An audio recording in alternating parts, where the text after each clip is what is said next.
Hi,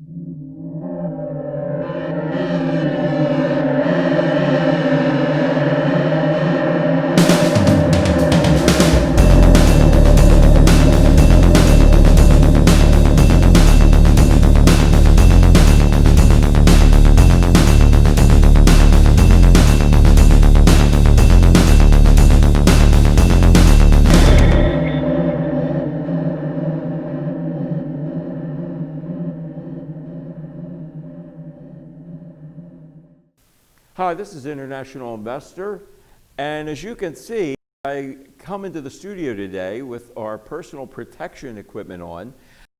That includes not only a face mask and gloves, but since there's no one else here in the studio with me today, I think I can afford to take that off.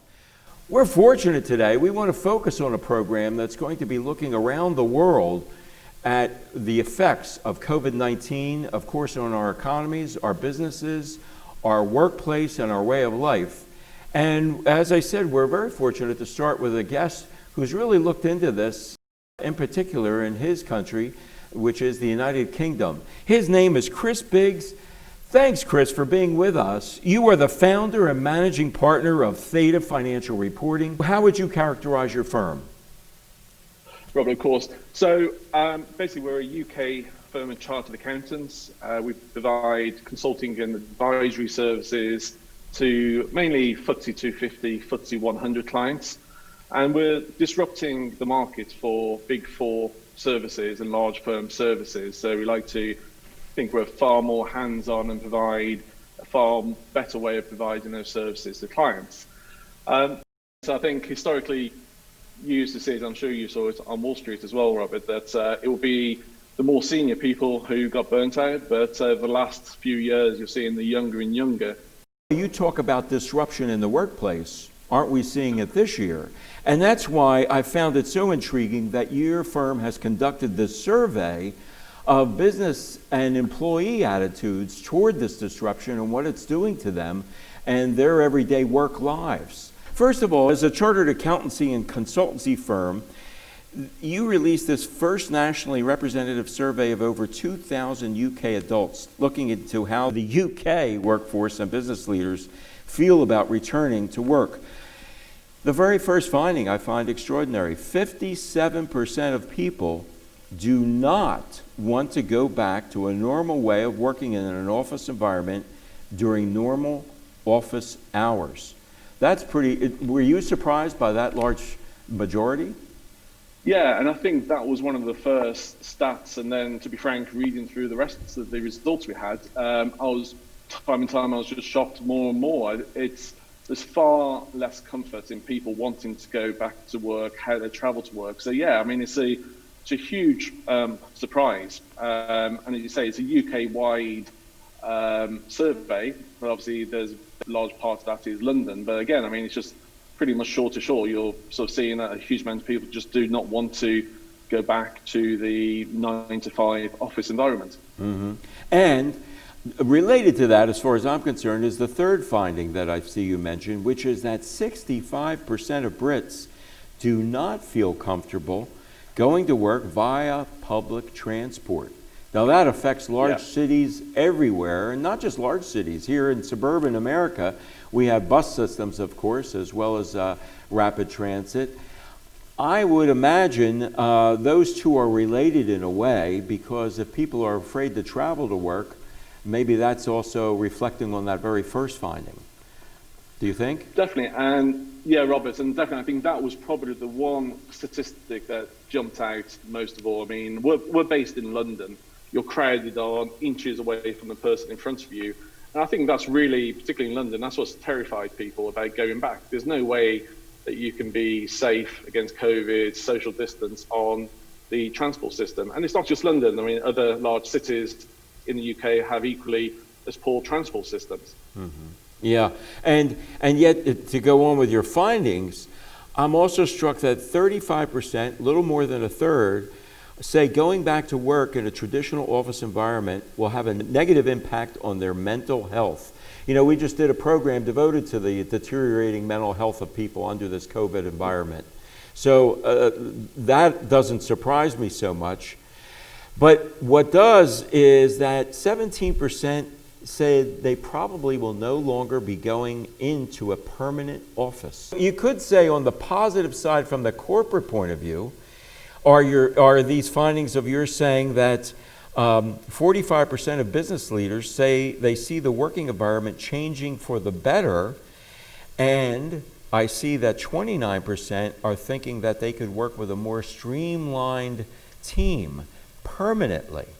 Boy, that tells you that they're saying to themselves, hey, maybe this does work so well, we don't need all those extra people in the office. Yeah, what do you find for that? Because I'm sure as you did the survey, you heard personally from a lot of people too. Yeah, and I think there's two sides to the mental health thing. Yes, forcing people on transport into crowded offices, if they don't want to do it, that's absolutely horrifying for their mental health. On the flip side, there is a certain proportion of people who desperately need the social contact and they want to get back into the office and they want to be with people. So I think that's one of the challenges going forwards is for big employers, and we see a lot of this across the UK. Some of the large professional services firms have opened up the offices. They're not forcing people back in, but they're creating a setup where those who do want to go back in and have that contact can have that contact in a perfectly safe way. So I think there's definitely sort of two edges or two sides to that. I think also, the result you read about people streamlining the businesses, I guess I sort of worded that way, but at the end of the day, we're talking about people losing jobs, yep. Which is going to be incredibly difficult for such a huge amount of people. I think in the press in the UK this morning, as soon as the furlough, so the government assisted sort of payments package ends, there's predictions of pretty much straight away 400,000 people will suddenly lose their jobs. Yeah. So here it's in the millions, of course. And yeah, let me get to that, because even in your finance sector, you're finding a similar pattern. Now, finance, you could say, was already under a slow contraction of employees as they were introducing more artificial intelligence and finding other ways to perhaps replace some of the clerical duties of financial teams. Are you seeing that play out on in the city, which is, of course, UK's version of our Wall Street? Yeah, I mean, you're spot on there, Robert. There was definitely sort of pressures on both, I guess, sort of use of technology, AI. There's also been pressures for a while on jobs going overseas and offshoring. Although it must have been, over the last few years, there's been more of a trend to re-onshore those jobs. But I think also it's the ability for people to work from home. One of the interesting figures that came out was the fact that, as we said before, that people believe that they can streamline businesses. So definitely in the city, and you could kind of understand if they're reducing property, then the property managers, things like that, you could understand there'll be a reduction in headcount. You confined your study to the UK.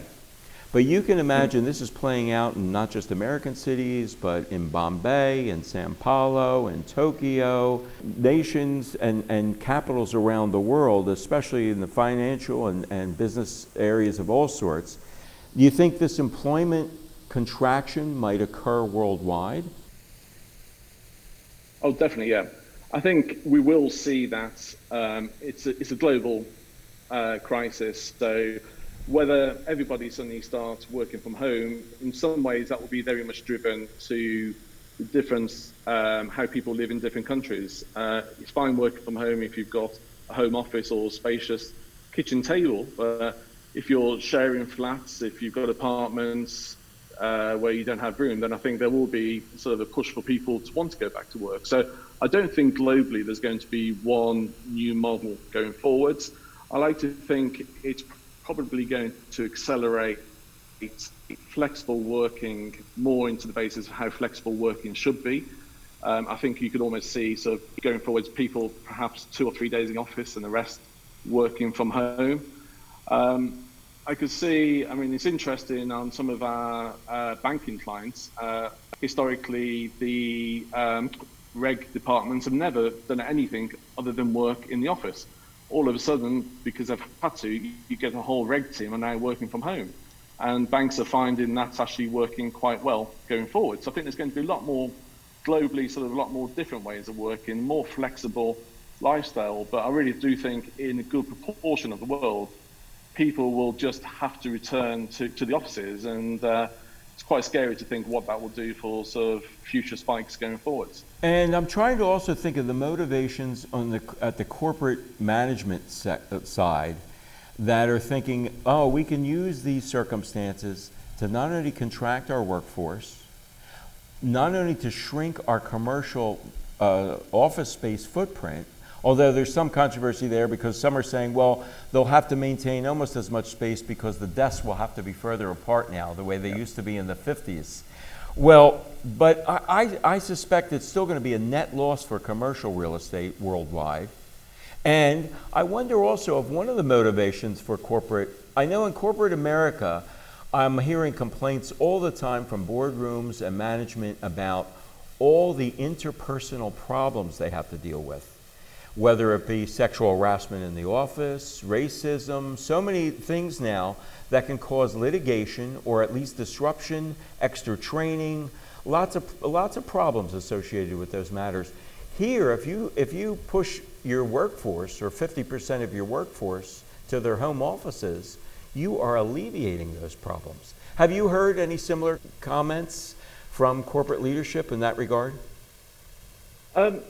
Officially, I haven't heard anything sort of announced in the press or anything like that, although exactly the same as you, Robert. I've heard some sort of people thinking that a lot of the issues they've had in the offices fall down to sort of human-to-human attacks and things like that should be sort of hopefully better to manage going forwards. However, those same people also say, there's potentially a whole new raft of issues. Again, it may be mental health, it may be other issues that if people are working from home, then the possibility of bringing people on, training them through the firm, shadowing, mentoring, all of that sort of stuff is a huge amount easier in a face-to-face environment. So yeah, I think you're right. There will be some sort of more sort of like headline issues that hopefully will reduce going forward, harassment, all of that sort of stuff. But I think those business leaders are going to sort of just anything they do sort of save on that front, they're just going to end up having a whole new range of different problems to do with sort of how do they motivate, how do they develop their workforces where people are having very little face-to-face contact. Mm-hmm. Yeah, whole different dynamic for the human resource offices of these firms too. Let's talk a couple other aspects though of business life. Business travel, certainly curtailed. Do you have any sense at all, what's your guess of, let's say, just looking out the next 2 years, you still think substantially down from where we were pre-COVID? Definitely yes. I think both if you look at sort of overseas business travel, even within a country business travel, I was saying to our team, if you think about running around London, you can probably fit, 4 one-hour meetings in comfortably during the day, allowing for transport in between. If you think about it, there's only going to be a certain amount of meetings that you physically have to do, whether you're meeting a new client, you're closing up a project or a pitch or a proposal. All the rest of the meetings is far more efficient to just WebEx, Teams or Zoom from your desk or home. So I could see going forwards there's going to be a lot of those face-to-face meetings which perhaps were not the most efficient, didn't really have to happen. I can see those going online. There will still be a certain percentage of meetings that always have to happen, but I also think given everyone's going to be under significant cost pressures going forwards, I can see the days of, we probably don't have to, but let's just jump on the jet and fly across the sea just to go and sort of have a meeting that we could do by video conference, but it's probably better in person. I could see those suddenly dying a death and people really sort of questioning the expense and the common sense of jumping on the plane for sort of like a 16-hour round trip or something which you can do quite easily just by zooming in for a couple of days. Chris, Chris, I think you're absolutely right. And I think in the name of efficiency alone, corporations will also be rapidly reducing their travel budgets for their employees. But in all honesty, I wonder if that's going to lead to a much more unexciting workplace and work environment for people. I remember as a young man, the excitement of getting on airplanes for business and feeling like, oh, this is as much fun as it is work.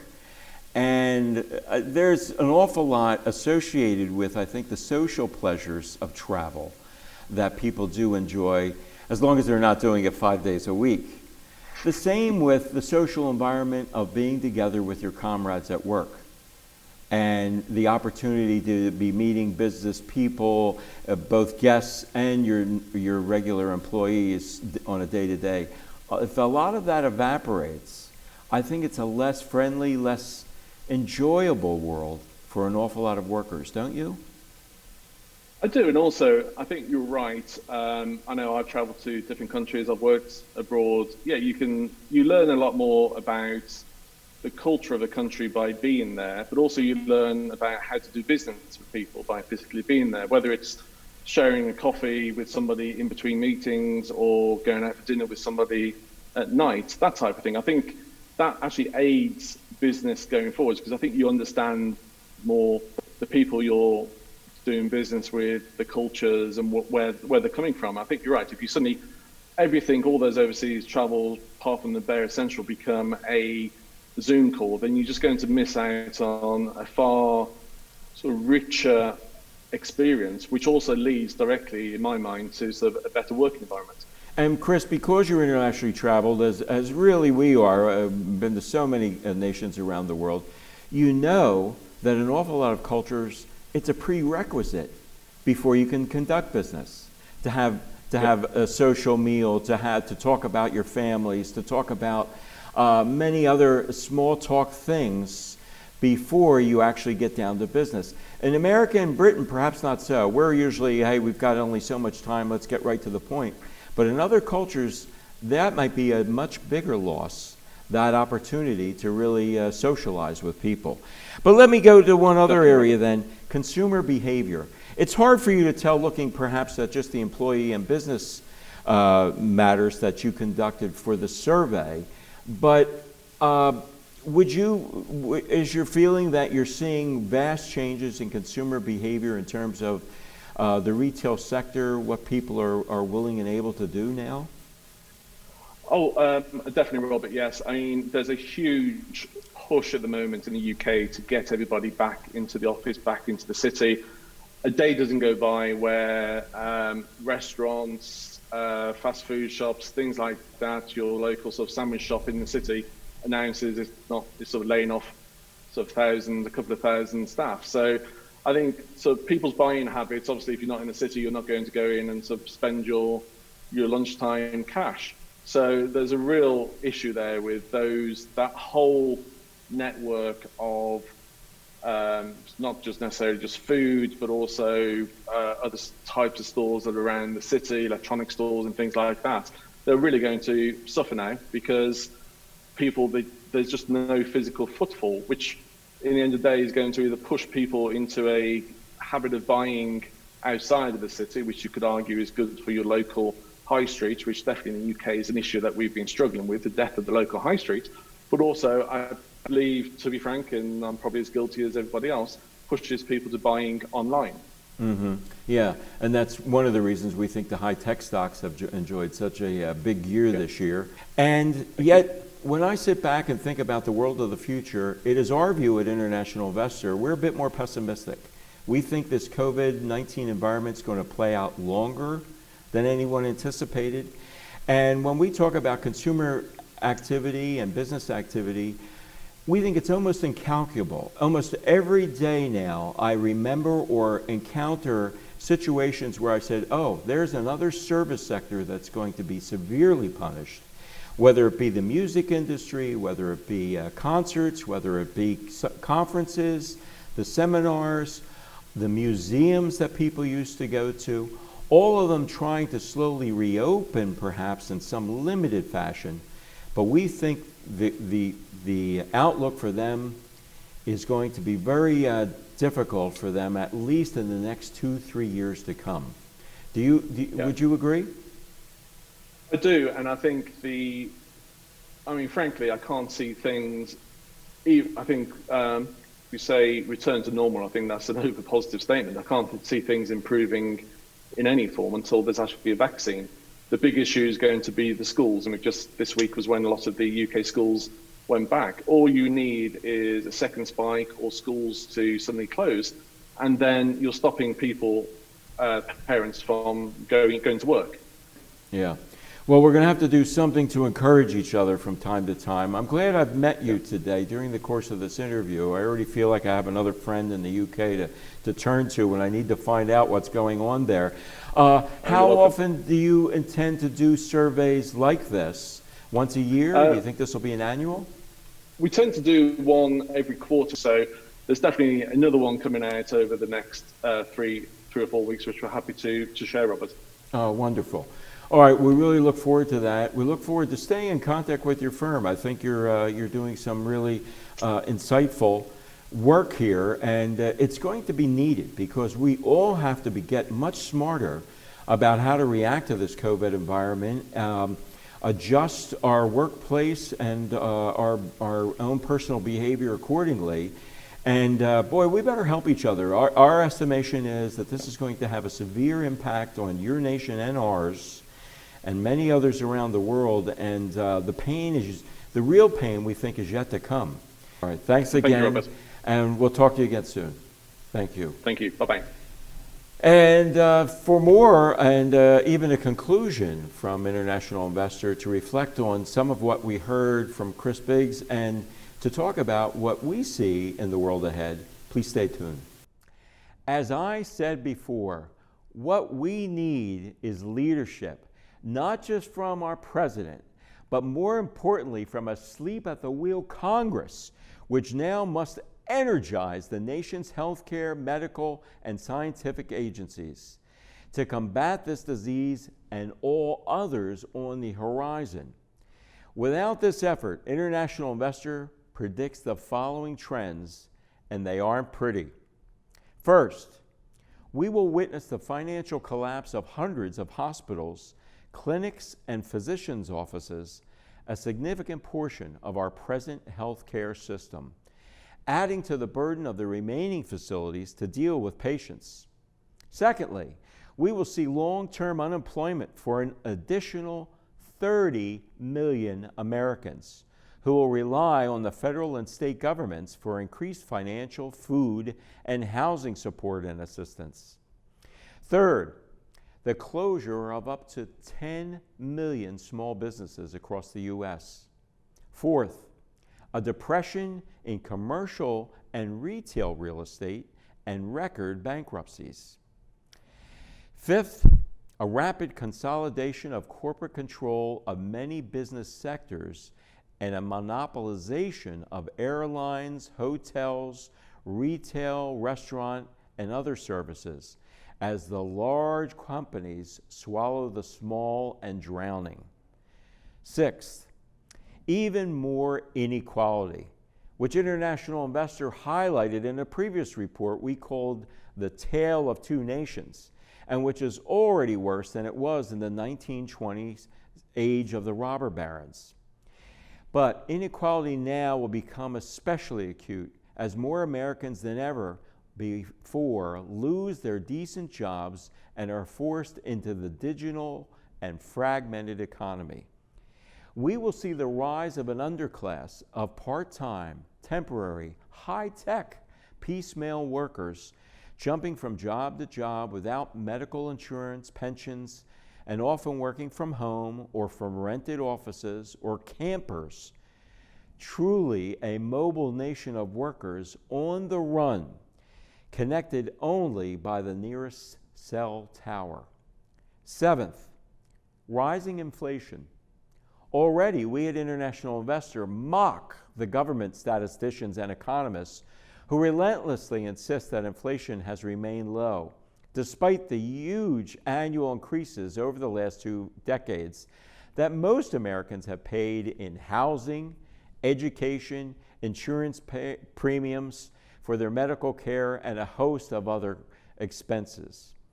Now, a vicious cycle of inflation will rise as oligopolies and monopolies dominate the commercial space and have consumers at their mercy. Eighth, continued decreases in public services of all kinds, from transportation to your local Department of Motor Vehicles, emergency and police services, and even mail delivery. Ninth, a national debt crisis slowly beginning to unfold as both the dollar and our treasury bonds face more skeptical institutional investors around the world, and who begin to demand higher interest rates for the assumption that future generations of Americans will be able to satisfy the nation's extraordinarily high red ink with an economy in stagnation and ever-increasing financial obligations. Remarkably, we at International Investor have the answers to solve the staggering deficit and defeat our national debt once and for all. For these solutions, we ask you to tune in to our next report, which we're calling The World Following the Coronavirus. But before we go, I have one final recommendation. In addition to the corona pandemic ravaging our nation and the economy, we have seen the social unrest this summer, often directed at the dismantling of statues, monuments, and institutional names, which have represented the history of our nation, good and bad. While International Investor is not at all in agreement with many of those efforts, we do have one suggestion that our federal, state, and local governments should consider. The majority of these old monuments and statues under attack have always represented military leaders, generals, admirals, and some government officials of various sorts. Perhaps it is time we erect a new generation of statues depicting a new kind of hero, more representative of our nation. The doctors, the nurses, the medical researchers, the scientists, laboratory workers, maybe even some labor leaders who have shown just as much courage in the face of death and imminent harm and have done much more to assist their fellow human beings here in our nation and on this earth. Well, that's all for International Investor. We'll see you next time.